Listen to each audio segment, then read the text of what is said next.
പശ്ചിമേഷ്യയെ കൂടുതൽ പ്രതിസന്ധിയിലാക്കിക്കൊണ്ട് Israel Iran യുദ്ധം കൊടുമ്പിരി കൊള്ളുകയാണ്.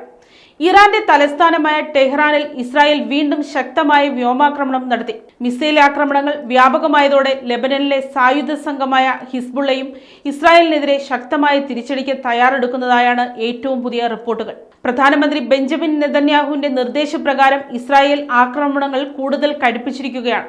അതിനിടെ അമേരിക്കൻ പ്രസിഡന്റ് ഡൊണാൾഡ് ട്രംപിന് പ്രത്യേക യുദ്ധാധികാരങ്ങൾ നൽകുന്നതിനുള്ള സുപ്രധാന തീരുമാനത്തിന് US സെനറ്റ് അംഗീകാരം നൽകി. ഇതോടെ ഇസ്രായേലിന് പിന്തുണ പ്രഖ്യാപിച്ചുകൊണ്ട് പശ്ചിമേഷ്യയിലെ യുദ്ധത്തിൽ അമേരിക്കയുടെ കൂടുതൽ സൈനിക ഇടപെടലുകൾക്ക് സാധ്യതയേറുകയാണ്. യുദ്ധം രൂക്ഷമായതോടെ ഗൾഫ് മേഖലയിലാകെ കടുത്ത ആശങ്കയാണ് നിലനിൽക്കുന്നത്.